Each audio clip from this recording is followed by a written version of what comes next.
আমার শরীরটা একদম ভালো নেই, মানে ষষ্ঠীর আগের দিন ঠাকুর দেখেছি, তার আগের দিনও ঠাকুর দেখতে গেছি, তারপরে শরীর মানে ছেলে আর আমি আর ছেলে দেখতে গেছি ঠাকুর।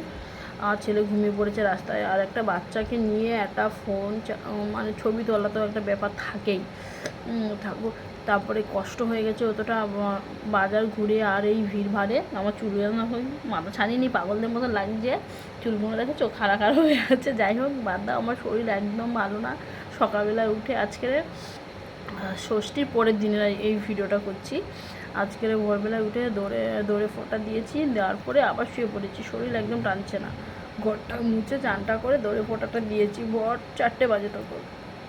ঠিক আছে, তারপরে বাকি কাজগুলো বাবা ছেলের খাবার দাবার করলো 9টার সময় উঠে। আর আমি উঠে শুধু কাপড় জামাটা ধুয়েছি, তো বাকি ওর বাবা চান টান করে ঠাকুর পুজো টুজো দিয়ে চলে গেছে। আমি রান্নাবান্না করে দেখো আজকের ফেনা ভাত করেছি, তোমাদের দেখাই, মানে এইভাবে হলে ঠিক দেখা যাবে।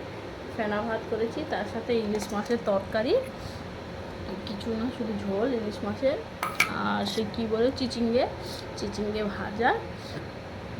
এই আজকের দুপুরবেলার এই মেনু আমাদের। ছোট্ট একটা ব্লগ তোমাদের কাছে শেয়ার করলাম, কীরকম হয়েছে বলবে ব্লগটা।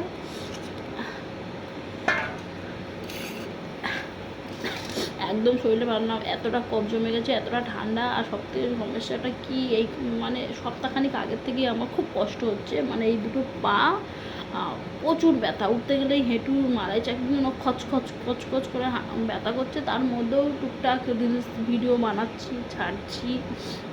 তারপরে বাচ্চাটা ঘরের মধ্যে খুবই বদমাশি করে, হ্যাঁ রাস্তাঘাটে বদমাশি করে না, আমার ছেলের কথা বলছি, রাস্তাঘাটে একদমই বদমাশি করে না, কেউ মারলেও কিছু বলবে না, কামড়ালেও কিছু বলে না, শুধু যা করে ঘরের মধ্যে খুব বদমাশি করে, বাবাকে তো খুবই মারে।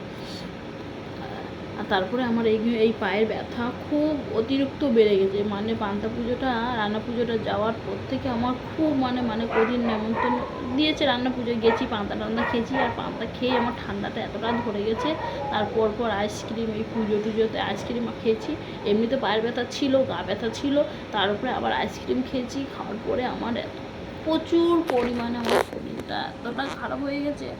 আমি তো কালকের 12টা থেকে 4টে অবধি শুধু শুয়েছিলাম, আমার এমন হয়েছে বাথরুম যাওয়ার মতন অবস্থা ছিল না, এতটা শরীর খারাপ। আমার বাবার তো ছুটি নেই, কি বলবো। যাই হোক ছুটি নেই, কিছু করার নেই, একা বাচ্চা নিয়ে থাকি, বাচ্চাটাও ঠিক সময় চানটা করে দিয়েছিলাম, ঘুমিয়ে পড়েছিল, 12টার সময় চান করে দিয়ে ঘুমিয়ে পড়েছি, ওর সাথে সাথে আমি শুয়ে পড়েছি। ঘরের কোনো কাজ কালকে আমি করতেই পারিনি, কোনো ভিডিও পোস্ট করতে পারলাম না। আর আজকের একটু শরীর ভালো লাগছে, কালকের বিকেল থেকেই ভালো লাগছিলো, তাও একটু সন্ধ্যাবেলায় আবার 10টার পর থেকে একদম রাত্রেবেলায় অবস্থা খারাপ ছিল, তারপরে আবার আজকে সকাল থেকে একটু ভালো লাগছে। তাই কোনো মানে নাচের ভিডিও না, কোনো ব্লগ করিনি, আজকের শুধু এই দুপুরটার একটু খাওয়ার ব্লগ, যেটুকুনি আমি রান্না করেছি সেই ব্লগটাই করছি।